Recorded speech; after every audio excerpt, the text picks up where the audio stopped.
I thought, I've got a big slide pack here, but you won't get to see it all. But if people want information later on, I've picked up what you'll see, plus a deep dive into all the current supports and concessions for people. So people out there in conference land or just for interest, that's at the slide pack, which will be available to everybody as well. So there'll be more than what you see. The clicker. So as Michael said, I thought I'd cover two parts to the presentation today. One is a bit of overview about what's going on in energy land. Like every day there'll be something in the paper about some review, something going on. So I'm going to summarise those reviews and how we got there. And then on the second part of the presentation, I'm going to talk about our most recent report that we did that looked at energy price trends over time, impacts on households and basically how the energy market's playing out and on people. Yes. So everybody might have heard or should have heard the Finkel review. Dr. Alan Finkel was wandering around town trying to get a package up for the federal government, the COAG Energy Council, to agree on. And basically it was trying to put together a vision of the future based on three key pillars, if you like. And one was increased security. And what that means is, at the moment, with a whole lot of generation plant leaving, like Hazelwood in Victoria, Northern in South Australia, and a whole lot of new generation coming in, like wind and solar, there's a changing mix within the energy generation assets that we have, and that does create, with that transition, it does create some security, not reliability, security issues, and they're trying to get on top of that early so we can transition smoothly and decarbonise. The second one, it's about rewarding consumers.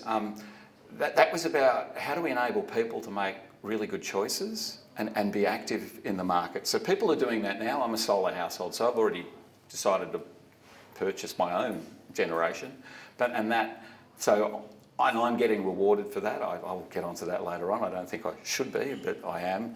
And other people are making decisions about energy efficiency or appliance and stuff. So it was about how do we give people better information and the tools to make decisions for themselves that work for them. And finally, the other one was the lower emissions, and that was about the Australian government's international commitments to meet the Paris Agreement, which is, off the top of my head, 26% reduction in CO2 emissions.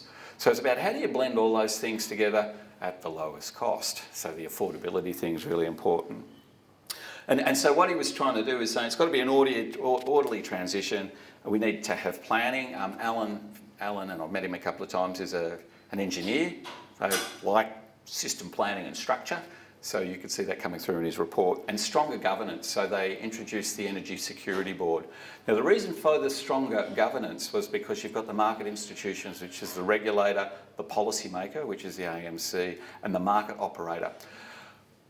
When they report to COAG Energy Council, the officials, not the ministers, but the heads of the departments, if you like, weren't very good at bringing their story together in a package that the ministers could understand. So they set up this Energy Security Board to be the translator, my words, of energy policy, so ministers could sort of agree to stuff, because they've just been arguing for the last 10 years.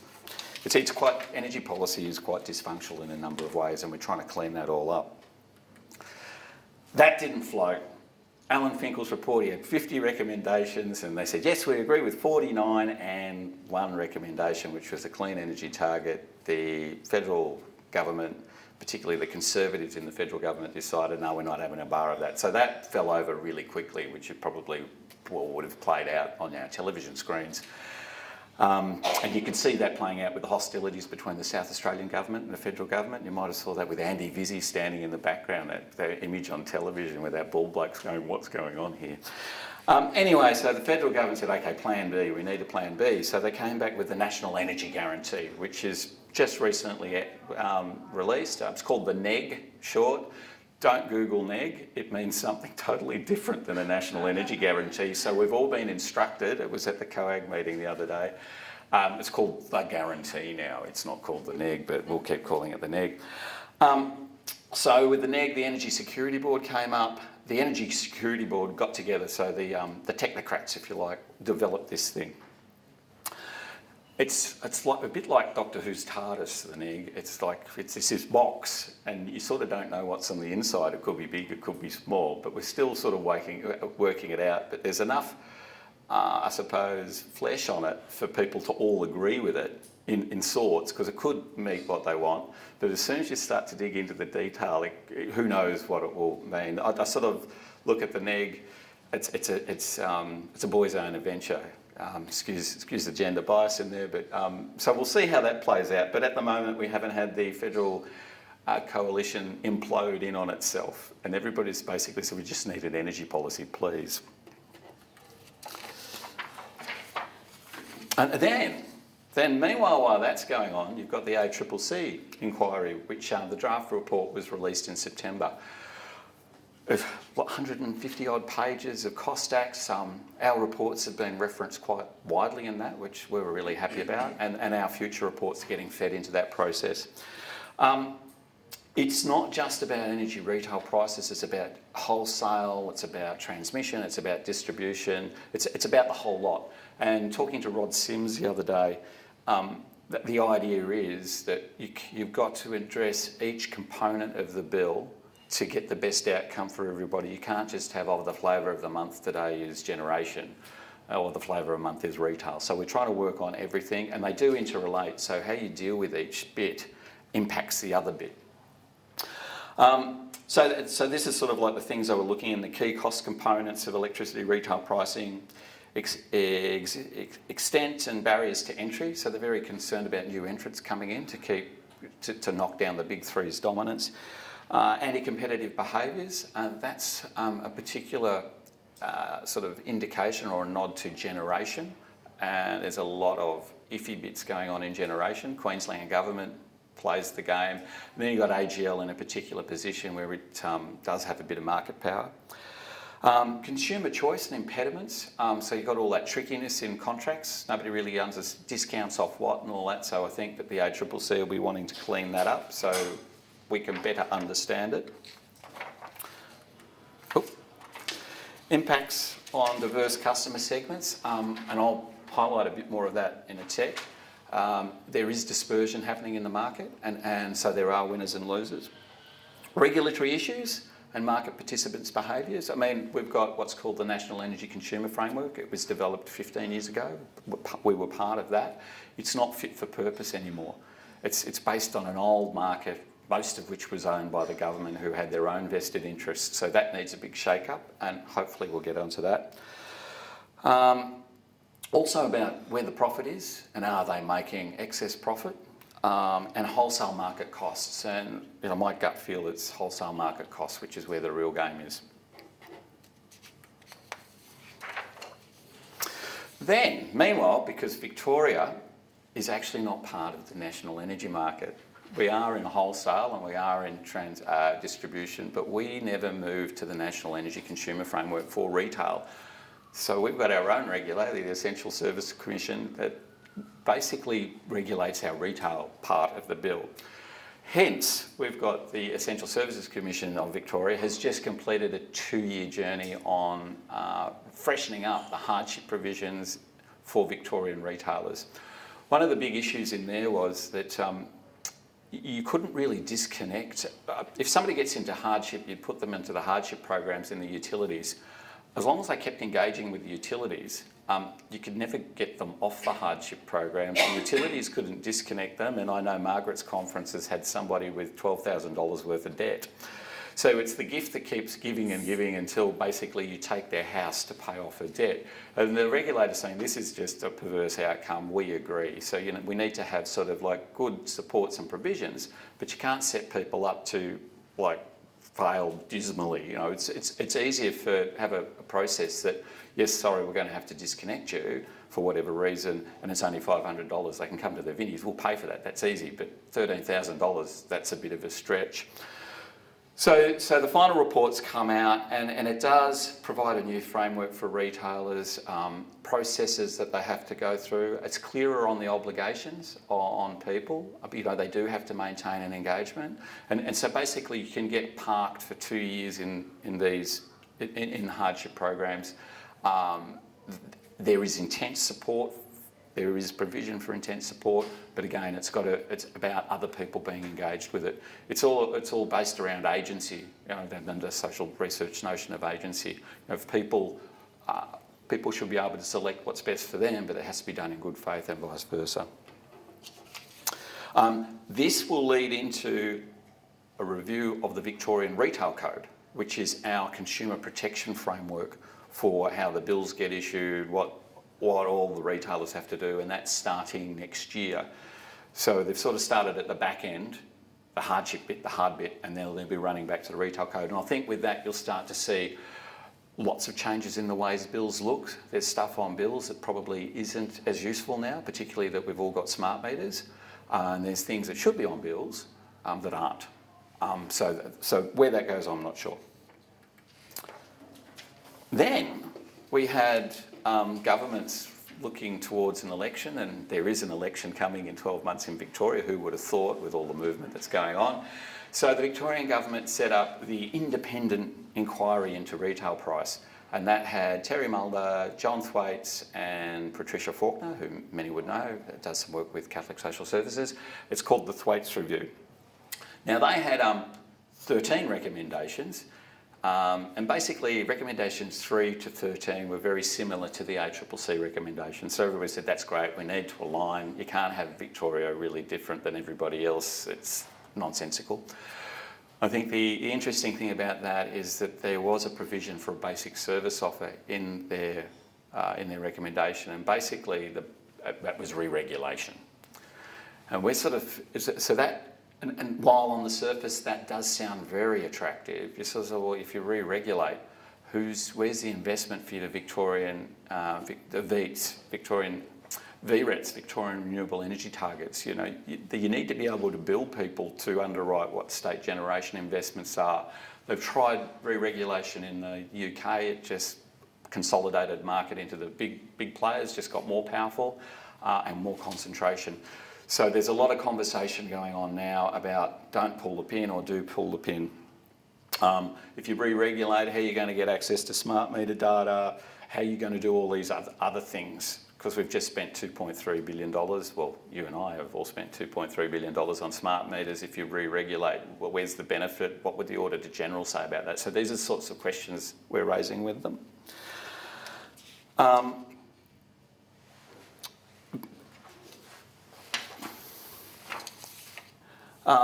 Some other interesting recommendations that they did that haven't been picked up elsewhere is a brokerage service. So they've put some tenders out for low-income households to be able to access a third-party brokerage. The Brotherhood of St Lawrence has approached us to say, well, what do you think if we did it? So, well, I really don't care, that's good. So that would allow people that are not engaged in the market or find it difficult to ring up a trusted third party to do that for them. Also gave the Essential Services Commission extra powers to monitor and regulate potentially the market. And also they've extended the protection of the Energy and Water Ombudsman scheme to what's called embedded networks. So those people down in Docklands, they're sort of out of the market. The body corporates are the retailer. Westfield shopping centres are the same sort of thing. So you've got these big builds, high-rises and all that, where they're not in the energy market. Body corporates make up their own tariffs. There's no protections, and they don't have dispute resolution. So there's a government gazette that went through 2 weeks ago that has now brought those protections kicking off next year into the Energy and Water Ombudsman scheme, which is a good thing. And you might have seen on Sunday, Daniel Andrews down in Northcote, I think it was, announcing the Fair Energy Deal. Now this I think is their alternative to the basic service offer, where, and the process has been really weird, where the big three, Origin, AGL and Energy Australia, were each brought separately into the Minister's office, I suppose, because you can't have them all together because that breaches ACCC competition rules. And basically I think they've twist their arms, put a whole lot of pressure on them to cough up something, because basically there's 15% price increases coming 1st of July. And politically the government doesn't want that running into the start of an election year, so they've lent on them. And the interesting thing, and I've got a meeting with Energy Australia today about what's going on, is each one's managed to be a different deal than the other one, so there's no continuity. So Energy Australia's got this deal where all the deemed offers, so if you've never churned in the market, you've never switched since 2008, you'll get a rebate. And the rebate will be on average about $250, paid quarterly. High for some, less for others. And that'll go right up until next January, right through past the election, which is good electoral outcome, all these little rebates on the bills. It's about 285,000 households on a total number of households of 2.3 million. So it's about 12% of the population, and they have been the ones that have been paying the premiums. AGL struck a different deal. They've got a deal for the same mob, excluding healthcare card and pension card holders, because they've already been giving them a 15% discount. Origin Energy has got something different again, where it's the ones that have never engaged, but the ones where their market, the loyalties have disappeared. So if your 15% has gone and you're still sitting with them, they'll give the loyalties back. So it'll be interesting to see how that plays out. As I said, I've got lots of meetings with retailers now saying, oh, well, what do we do with the detail and how do we make this look? So it's a bit fluid, but I suppose the government doesn't care as long as those rebates start to appear back on bills around March next year. Basically, on a high level, the rebates there are equivalent to the price increases that are coming through. So they net out. So what's going on? So the next bit is sort of what's going on with energy prices. That's sort of like a high-level view of the policy environment. And we thought, what's going on with electricity prices? And I'm going to do national summaries here, and I can delve down into local, but we'll do that right at the end. And please, if there's questions, please ask. So there's a national summary. As you can see, South Australia, this is on all 6,000 kilowatt hours a year, or 6 megs, as the megawatts. And so you can see South Australia is expensive. Victoria has sort of creeped up there, and ACT is the cheapest. And there's lots of factors at play: poles and wires, generation costs, smart meter schemes, green schemes, and I'll get into I'll get into the detail in a tick. I suppose the interesting thing is if you have a look around 2015, you see lots of drops. See how the lines all drop down? That's when the regulator came in and started to regulate the poles and wires. Then they kicked back up because the appeals by the industry for the poles and wires won, so the prices go back up. And at the moment, those poles and wires costs are dropping, but because generation prices are going through the roof, that's offsetting those costs. So the last kick-ups that you see there are all generation. So the wholesale price, I've got a little app if anybody's interested in actually what's going on in the generation market right now. I've got one on my phone. Probably means I don't have a life, but I do. So you're starting to see wholesale costs moving from $30 a megawatt up to 80, 100 as the base. So that's sort of like saying we were paying 3 cents, we're now paying 10. So it's that sort of order of magnitude of change in the last year and a half in wholesale. And that's not going to disappear for the foreseeable future. Because of constraints in the wholesale market, there's also lots of talk about security and reliability. Will the lights be on this summer? And then there are concerns around Victoria. Hopefully AEMO says that they've got enough generation tucked up, but we'll see. If it's a hot summer, and I think we might be due for one, February could be interesting. This is gas prices. Victoria, we're doing all right. And gas is a really interesting story. We're a dual fuel state. About 80% of the population here is gas and electricity.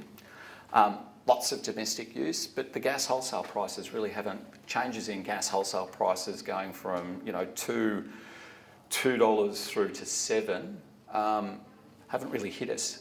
And I think it's because the retailers hedge contracts, like their forward contracts, they've locked, because they know the Victorian domestic gas user is going to be here for another 20 years, they've locked in long-term fixed contracts. So we're in a good position. But you can see in the other states who don't have a lot of gas users, they were probably picking up what's left over. There's not a lot left over. It's all going off to Japan because all the nukes fell over there. They've got a whole lot of gas generators. They need our gas. And they'd struck. The other thing about gas, the reason why the gas prices are going up is because we've spent $30 billion building all these gas export places up north. They struck these contracts overseas at a really good high price. And that's what's funding all that investment. Meanwhile, unconventional gas coal seam production in the US just went gangbusters. They found it all. So the international wholesale gas prices dropped down to 2 parts of nothing. But those gas the investment that we did in Australia, they can't break that high cost fixed contracts overseas because that's paying for the $30 billion worth of investments. If they break those contracts, they'll never get a return on the investment and they'll go belly up. So they're trying to meet their contract obligations to keep the high price that was agreed. So that's why, gas conversation, that's why AGL is talking about bringing a big gas boat back in and docking it in at Western Port Bay in 2 years' time to inject gas back into Australia, bought from overseas, probably Singapore. So if you jump onto AGL's website, you'll see, well, we're going to bring gas in via a boat, which could be our gas bought back. We're selling it for $7 and buying it over there at $2 and bringing it back because it's cheaper to do. Also within the gas story, I sit on the Prime Minister's National Gas Guarantee. There's an electricity guarantee and we've got a gas guarantee. But that's all about muscling the gas companies to provide gas for generation plant. Because you need that in summer if we're short. If there's no gas there, well, the lights will go out. Our tables are really horrible on a slide pack, particularly when it's energy, but I'm going to do it anyway because it's my want. So what we've got there is we've got all the networks, and don't get too carried away. So City Power, Powercore, AusNet and German are the top. The first 5 are all the Victorian networks. Then you've got ActuAGL, that's ACT, Tas Networks, that's Tassie, Ausgrid, Endeavour and Essential are the 3 networks in New South Wales, and Sappin right down the bottom is South Australia, and I'll miss one which is Energex, which is the southern Queensland. Anyway, they're each the networks. The first bit is on $6,000, 6,000 kilowatt hours or 6 megs. What would the total bill look like? So there's your sorts of bills, the first column. And so we're unpacking a bill here. So the next column is GST, we better get rid of that.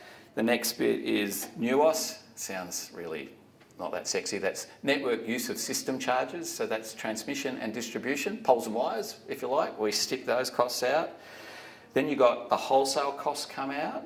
Then you've got your green schemes come out. And then you've got your retail bit at the end. And the reason why Victoria's got that extra column, we've got smart meters, so we have to strip out the smart meters as well. So these are for people that have never shopped around. For, say, City Power, $2,000 bill, they're paying $650 retail a year. That's for the pleasure of getting sent a bill 4 times a year. And you can see it drops for those that have never moved around in Tassie or ACT, it's only $311. Now they don't have a market, there's no competition, but you can see if you haven't moved around, it's $300 a year. So this is where the ACCC and the Thwaites Review were getting heated about this sort of stuff. So that's if you haven't moved. And the government's provisions announced on Sunday are targeting this group. So this is giving money, well, but it is foregoing a price increase to this group. They're all probably paying above the odds. This one, the blue one, this one here is for those that are shopping around from the big 3.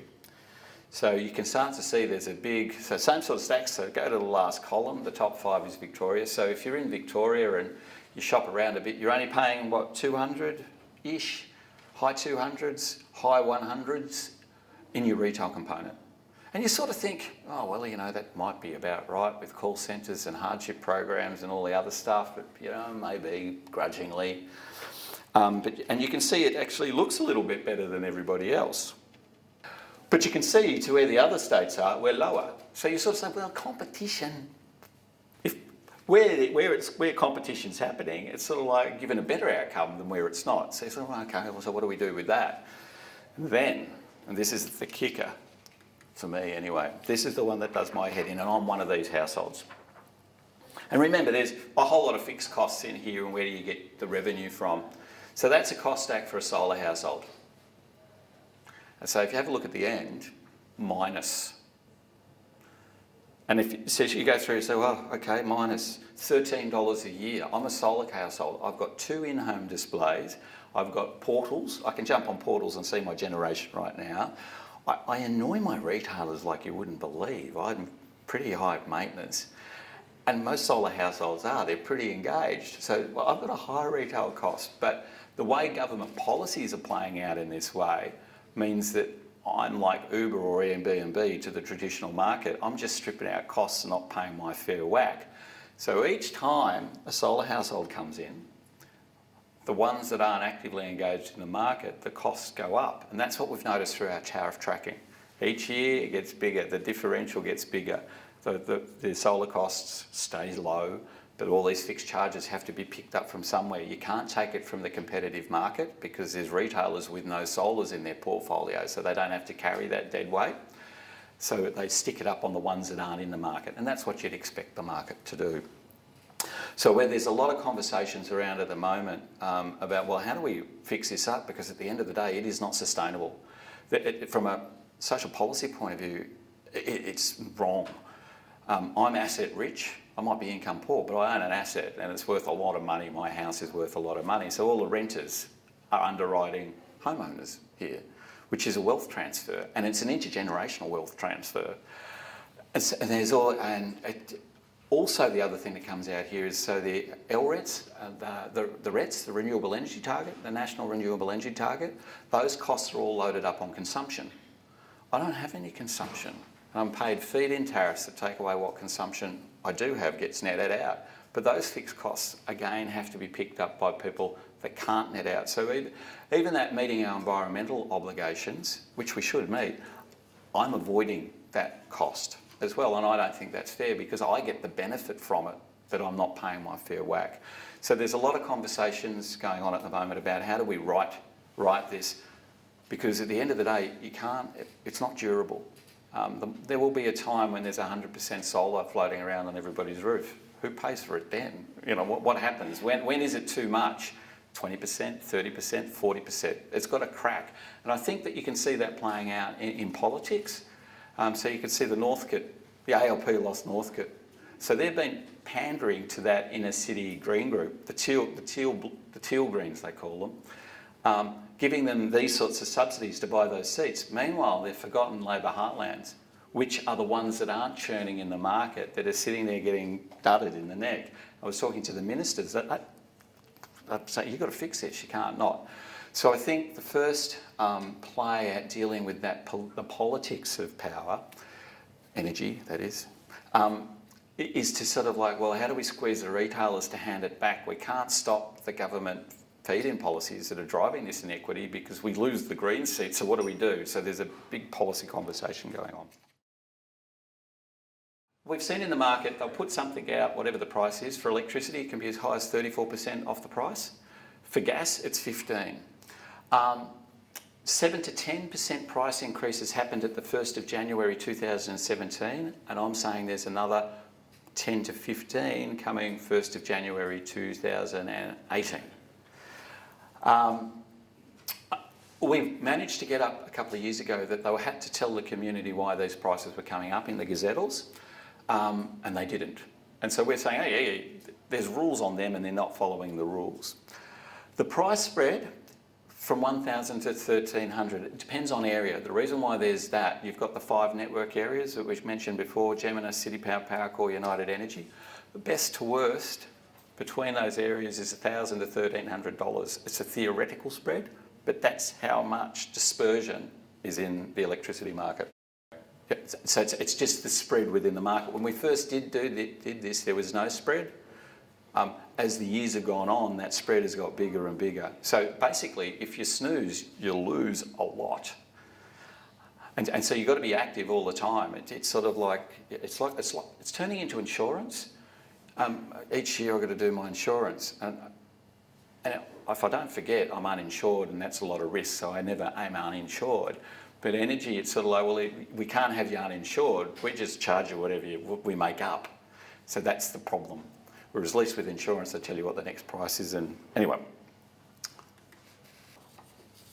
And so, look, this is just a bit of a summary, a deep dive into the Victorian space. And I've got lots more slides, but I won't go through them all, but they are in the slide pack. So if you're dual fuel and you haven't shopped around and you're in a particular area, that's the outer east of Melbourne, your average bill is about $3,665 a year. It's a lot. A lot of inner city people would never see anything like that. We've got small blocks, small houses, but if you're out there, you're getting hammered. I had a gentleman, George, on the phone, called me yesterday for an hour and a half. Age pensioner, 89, up in Bendigo. He was paying over $3,000 a year. And it was just doing him in. He can't fix his house. He was in a horrible place. If you actually go in the market and you're paying on time, you can save $500. And you sort of, I was talking to George, and that's a pension and a half for him. That's a lot of money. That's 1/26 of an annual income. So these numbers, while they look small, are huge and meaningful for the particular people. And standing offers seem artificially high, and again, I think that's being pushed by the solar households coming in, and also because they can. I think there's another game in there. They artificially increase their standing offers so they can say they've got a bigger percentage discount. There's two ways to play the game. You say, like, oh, geez, I'll actually make my market offer cheaper, and that would make my discount bigger, or whatever I'm discounting off, I just make that more expensive, so the discounts look bigger. So there's a bit of a trick up in there. We've actually recommended a no-frills market offer. There should be something out there that is quite simple. Just that's the price. And so if people want to say, but I want to go for a little bit more, or I want to do that, and that no-frills offer should be the obligation to offer. People might not know there is no obligation to offer for all retailers, which I think is a big failing within the market. So if you're with Origin, they have an obligation to offer you. But if you ring up Momentum, they don't have to give you anything. They go, sorry, we don't like you. And they start to credit check people. Are you in a rental property? Yeah, no, sorry, we're all full up. We haven't got anything for you. So that's another little game that they play. And the other one is, and you can see solar customers, you can see how much they can save relative to non-solar. So I'm doing really well. I've got the benefit of solar, which is great, because I'm already getting a really cheap deal, but then I can get an even cheaper deal if I start to shop around as well. And again, that's particularly so in Victoria because of an interplay of two Victorian government policies, which is the fair solar policy and the regulated 11.3 feed-in tariff that has a 2.5 carbon tax on everybody else. So I get paid by all the non-solar households in here. Every kilowatt that I generate, you're paying me 2.5 cents carbon. Because I don't have a carbon. I'm good, you're bad. So, and it's sort of like the government doesn't want me to mention that. That's sort of like, don't talk about that. We don't have a tax. Yeah, you do have a tax. So who's going to pay? And I said, who's going to pay the tax when there's like 100% solar people? Well, we pay it to ourselves. It's just silly. So spread for savings in solar, 200, 230, 310. And there's the sort of cost stacks for solar and the retail component. This is before the 11.3. When we added the 11.3, which is post-July, that's where it dropped down to those other numbers that I put up before. More on that before, which I've already been there. And that's probably enough. There's lots more in that slide pack, but I've probably bored people to tears, and the slide pack is available. The rest of the slide pack goes through in detail each network in Victoria, each company and their differences, and also about the devil in the detail. What each company, are they pay on time? Do they have late fees? Do they have exit fees? For the people that just want to have a look about what's in your contracts, they're there in the slide pack. And the last bit of the slide pack is about all the help that's available: concessions, ombudsman schemes, utility relief grants, disconnection, wrongful disconnection payments, and a whole lot of other practical advice for people that want or need that practical advice. The other thing is that all the reports related to those slides are online. So if you want, again, all the details there, it just happens to be in 40-page reports rather than 20 slides. And that's at vinnies.org.au/energy. And then just go to the state you want to go to, Victoria. And on there's spreadsheets, downloadable Excel spreadsheets where you can punch in your consumption and it'll calculate all your bills for you, what you can save, what the market offers look like and all that. So that's for people that want to do that sort of stuff. Yeah. Oh, one thing, don't go switching around yet. Price rises are being announced, they haven't been kicked in. So if you switch now, you'll jump to a company, the price might be good, but then they'll reprice 1st of January, so wait. Since there's another little trick that's going on at the moment, just because of politics. Won't be a uniform increase. Well, no, you won't. No, you're not actually going into the new prices. You're going from an old price to a new price that they'll give you, but you don't know what the new price is because they're still offering you the current old price. So what I do is enjoy your Christmas, enjoy your summer holidays, and then after that you come back and say, right, what am I going to do? And we'll have our next report out end of January, which will look purely at Victoria and what's happened in Victoria.